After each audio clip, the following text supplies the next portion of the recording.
Next topic हम start कर रहे हैं कोरोजन। कोरोजन क्या है? जब आप किसी भी मेटल पीस को एटमॉस्फेयर में प्लेस करेंगे, विद टाइम आप देखेंगे उसकी शाइन कम होती जा रही है, अल्टीमेटली वो डल हो जाएगा। इसको हम बोलते हैं टार्निशिंग ऑफ मेटल और केमिकली हम बोलते हैं कोरोजन। तो कोरोजन क्या है? The phenomenon of slow eating away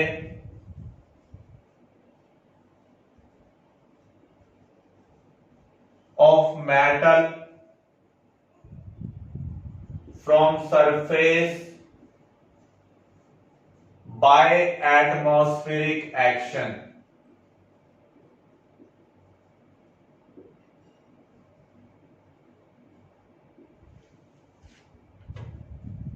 जब हम किसी भी मेटल पीस को एटमॉस्फेयर में प्लेस करेंगे तो एटमॉस्फेयर के अंदर जो भी गैसेस प्रेजेंट है, मॉइस्चर प्रेजेंट है, वो मेटल को स्लोली कंज्यूम कर रही है फ्रॉम सरफेस।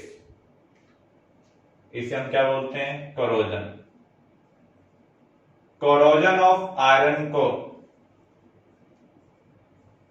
हम क्या बोलते हैं? रस्टिंग।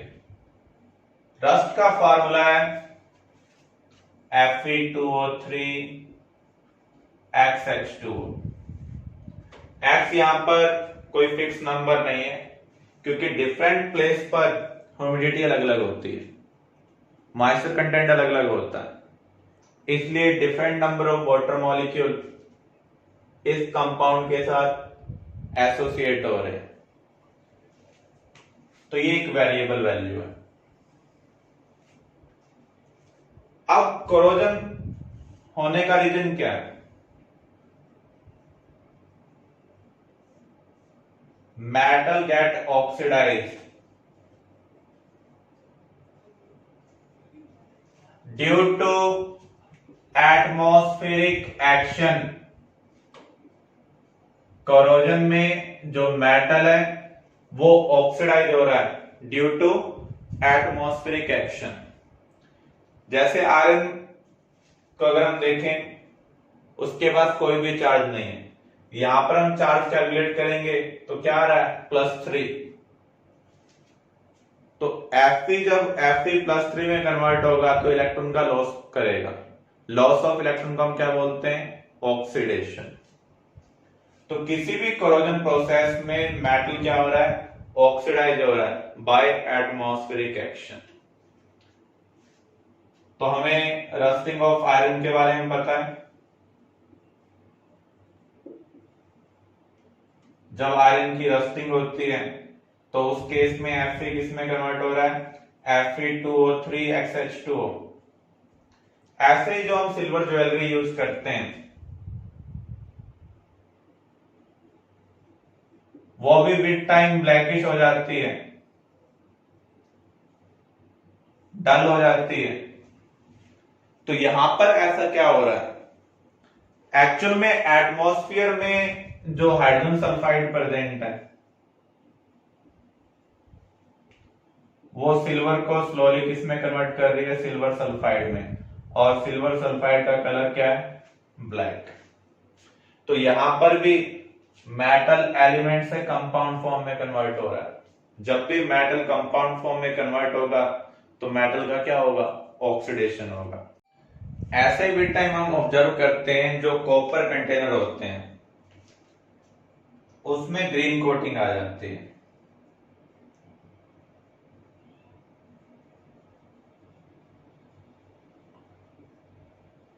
इसका रीजन क्या है? एक्चुअल में जो कॉपर है वो बेसिक कॉपर कार्बोनेट में कन्वर्ट हो जाता है।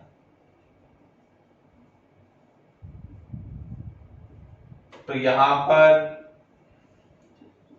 हमें ग्रीनिश लेयर मिल रही है। तो यहां पर भी मेटल कंपाउंड फॉर्म में कन्वर्ट हो रहा है। इसका मीनिंग यहां पर मेटल का क्या हो रहा है? ऑक्सीडेशन हो रहा है। क्लियर?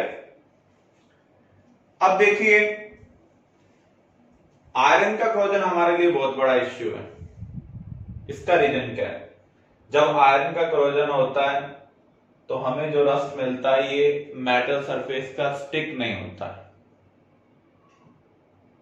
इसका मीनिंग जो मेटल स्ट्रक्चर होगी वो वीक होगी। और हमें पता है हम आयरन का बहुत जगह यूज करते हैं, बिल्डिंग में, ब्रिज में। अगर कोरोजन की वजह से मेटल स्ट्रक्चर वीक होगी तो बिल्डिंग कोलैप्स हो सकती है, ब्रिज कोलैप्स हो सकता है।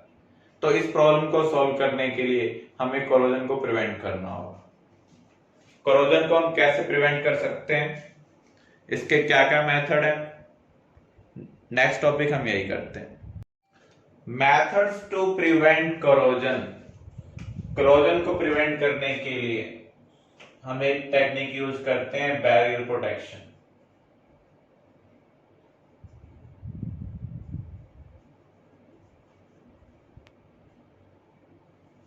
बैरियर का मीनिंग क्या है? रुकावट, हिंड्रांस। किसी को भी घर पर आना है, चेक किया जाए कि कौन आ रहा है कौन नहीं, तो हमने एक तरीके से बैरियर क्रिएट किया हुआ है। तो यहां पर जो भी स्पीसीज कोरोजन के लिए रिस्पॉन्सिबल हैं, अगर हम उनको मेटल के कांटेक्ट में ना आने दें तो मेटल का कोरोजन नहीं होगा। तो हम क्या कर सकते हैं इस मेथड में, यहां पर हम पेंट अप्लाई कर सकते हैं या फिर ऑयल अप्लाई कर सकते हैं। ये सब वाटर को रिपेल करते हैं। एक्चुअल में वाटर में जो H+ आयन होते हैं वही कोरोजन के लिए रिस्पॉन्सिबल होते हैं। तो जब हम किसी भी विंडो ग्रिल के ऊपर पेंट अप्लाई कर देंगे या मूविंग मशीन पार्ट्स के ऊपर ऑयल या लुब्रिकेंट अप्लाई कर देंगे, आपको पता है ऑयल वाटर को क्या करता है? रिपेल करता है। उसका हाइड्रोफोबिक नेचर है। हाइड्रो का मीनिंग है वाटर, फोबिक का मीनिंग है डर, रिपल्शन। तो जो हम पेंट या ऑयल अप्लाई कर रहे हैं वो वाटर को रिपेल करेगा। एटमॉस्फेयर में जो भी गैसेस प्रेजेंट होती हैं वो वाटर में डिजोल्व होकर एसिड बनाते हैं और एसिड की वजह से H+ आयन रिलीज होता है और वही H+ आयन कोरोजन के लिए रिस्पॉन्सिबल होता है। तो यहां पर हम एक पेंट और ऑयल का बैरियर क्रिएट कर रहे हैं ताकि वाटर ही मेटल के कांटेक्ट में ना आए। तो जब तक मेटल के कांटेक्ट में वो स्पीसीज नहीं आएंगी जो कोरोजन के लिए रिस्पॉन्सिबल है तो मेटल का कोरोजन नहीं होगा। तो यहां पर हम एक बैरियर क्रिएट कर रहे हैं। Second method, by sacrificial protection. एक मेटल के कोरोजन को प्रिवेंट करने के लिए दूसरा मेटल उसके लिए सैक्रिफाइस करे, उसके लिए अपनी कुर्बानी दे दे।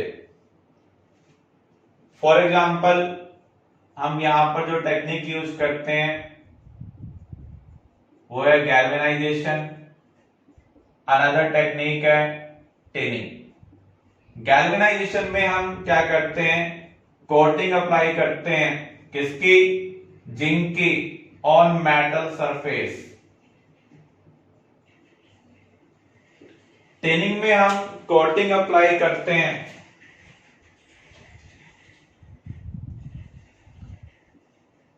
On metal surface. अब क्या होगा? जब भी कोई भी एटमॉस्फेयर से केमिकल्स और कंपाउंड मेटल सरफेस को अप्रोच करेंगे, अब कौन कांटेक्ट में आ रहा है? जिंक कांटेक्ट में आ रहा है। तो यहां पर जिंक का कोरोजन होगा, जिस मेटल को हम प्रोटेक्ट कर रहे हैं उसका कोरोजन नहीं होगा। ऐसे यहां पर किसका कोरोजन होगा? टिन का कोरोजन होगा। जिस मेटल को हम प्रोटेक्ट कर रहे हैं उसका कोरोजन नहीं होगा। अगर हम आयरन के रेस्पेक्ट में बात करें, कौन सी टेक्निक इनमें से बेटर है? Galvanisation is better than tinning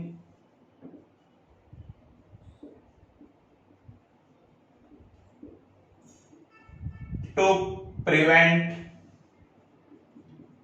corrosion of iron. इसका रीजन क्या है?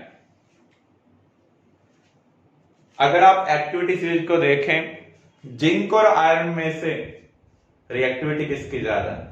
जिंक की रिएक्टिविटी ज्यादा है।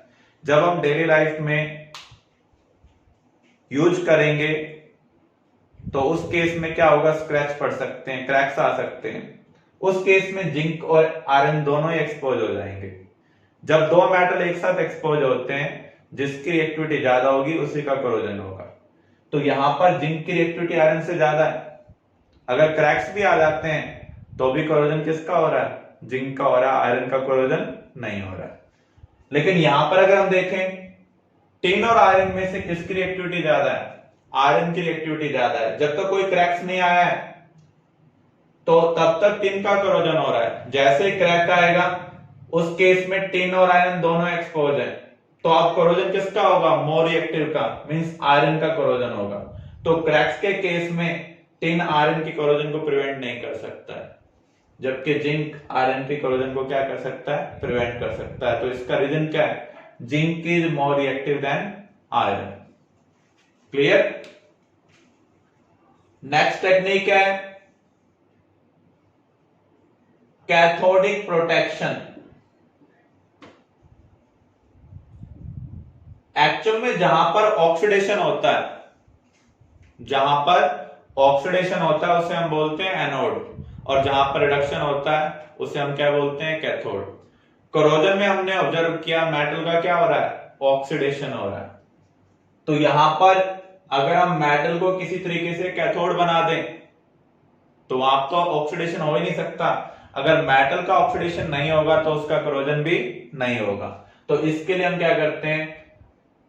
बाय कनेक्टिंग विद मैग्नीशियम बार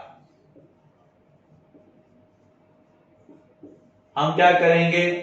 एक वायर की हेल्प से जिस मेटल का कोरोजन प्रिवेंट करना है उसको मैग्नीशियम बार से कनेक्ट कर देंगे। जब भी कोई भी इलेक्ट्रॉन डिमांड करने के लिए आएगा, ऑक्सीडेशन करने के लिए आएगा, तो मैग्नीशियम उसको इलेक्ट्रॉन प्रोवाइड करेगी। इसका मीनिंग कोरोजन किसका हो रहा है? मैग्नीशियम का हो रहा है। जिस मेटल को हम प्रोडक्ट कर रहे हैं उसका कोरोजन नहीं हो रहा, क्योंकि हमने उस मेटल को क्या बना दिया है? कैथोड बना दिया है। इसलिए इस टेक्निक को हम क्या बोल रहे हैं? Cathodic protection. One more method, by applying alkaline phosphate layer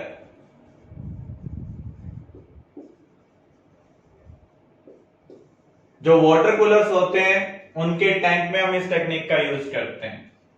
अभी हमने स्टडी किया मॉइस्चर जब मेटल सरफेस के ऊपर कंडेंस होता है उसके अंदर जो भी गैसेस डिसॉल्व होंगी वो एसिड प्रोड्यूस करती हैं। For example carbon dioxide carbonic acid produce करेगी। अल्टीमेटली वो हमें H+ आयन प्रोवाइड करते हैं और यही H+ आयन कोरोजन के लिए रिस्पॉन्सिबल है। अगर हम कोई बेसिक लेयर अप्लाई कर दें, एल्कलाइन का मीनिंग क्या है? बेसिक। बेसिक लेयर H+ को न्यूट्रलाइज करेगी। इसका मीनिंग जो H+ कोरोजन के लिए रिस्पॉन्सिबल थे अब वो प्रेजेंट ही नहीं है, वो कंज्यूम होते जा रहे हैं, जिससे मेटल का कोरोजन क्या हो जाएगा? प्रिवेंट हो जाएगा। तो ये 4 टेक्निक्स हैं। Barrier protection, second sacrificial protection, main यही 2 मेथड है जो हमें रिमेंबर करने हैं। बैरियर प्रोटेक्शन में हम एक लेयर क्रिएट कर रहे हैं जो स्पीसीज कोरोजन के लिए रिस्पॉन्सिबल है, उनको कॉन्टेक्ट में नहीं आने दे रही है। यहां पर एक मेटल के कोरोजन को प्रिवेंट करने के लिए दूसरा मेटल सैक्रिफाइस कर रहा है, इसका मीनिंग वो खुद कंज्यूम हो रहा है। क्लियर?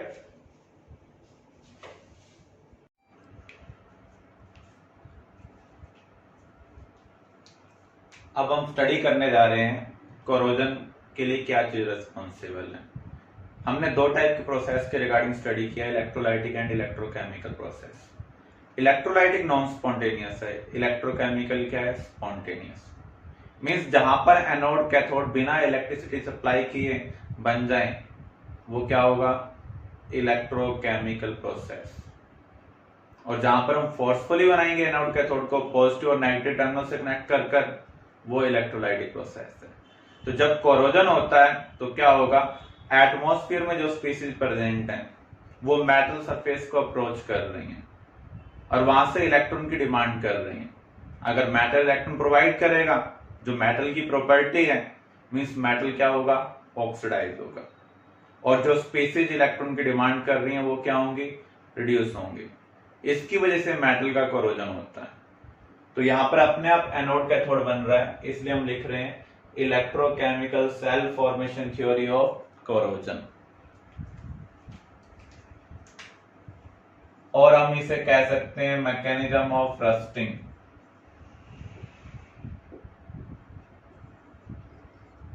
क्योंकि मेनली जो हम स्टडी कर रहे हैं वो आयरन के लिए स्टडी कर रहे हैं। हम आयरन का वास्ट स्केल पर यूज करते हैं, तो उसके कोरोजन को हम कैसे प्रिवेंट कर सकते हैं। प्रिवेंट करने से पहले हमें उसकी केमिस्ट्री पता होनी चाहिए, किसकी वजह से कोरोजन हो रहा है। हमारे पास मेटल पीस है, आयरन मेटल।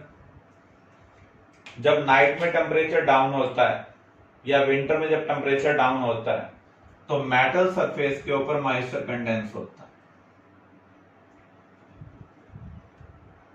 एटमॉस्फेयर में कार्बन डाइऑक्साइड, सल्फर डाइऑक्साइड, ये नॉन मेटल ऑक्साइड प्रेजेंट है, तो ये भी वाटर में डिजोल्व होंगे। अगर कार्बन डाइऑक्साइड वाटर में डिजोल्व होगा तो क्या बनेगा, carbonic acid. Carbonic acid dissociate होकर H+ आयन प्रोवाइड करता है। अब H+ मेटल की तरफ अप्रोच करेगा। इसका मीनिंग जो ये कंडेंस्ड मॉइस्चर है वो किसका काम कर रहा है, इलेक्ट्रोलाइट का काम कर रहा है, इलेक्ट्रोलाइटिक सॉल्यूशन का काम कर रहा है। अब H+ जैसे ही मेटल के कांटेक्ट में आएगा,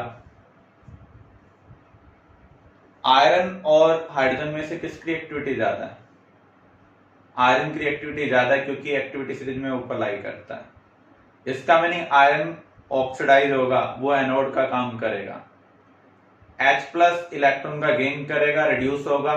इसका मीनिंग यहां पर हाइड्रोजन कैथोड का काम कर रहा है। जो इलेक्ट्रोलाइटिक सॉल्यूशन है वहां पर कैथोड डेवलप हो रहा है, मेटल पर एनोड डेवलप हो रहा है, तो इसे हम एनोड कह देते हैं।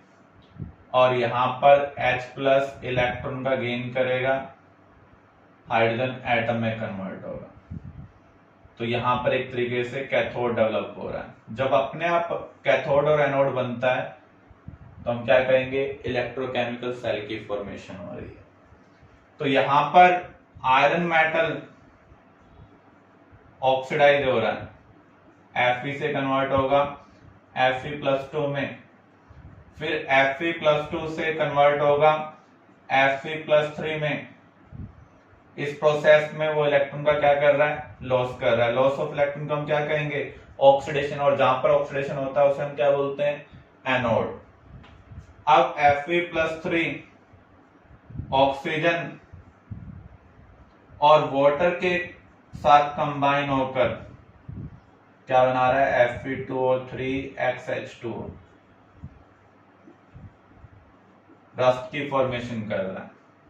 जो हमें हाइड्रोजन एटम मिला था वो फर्दर ऑक्सीजन के साथ, जो डिजोल्व्ड ऑक्सीजन है उसके साथ कंबाइन होकर वाटर बना रहा है।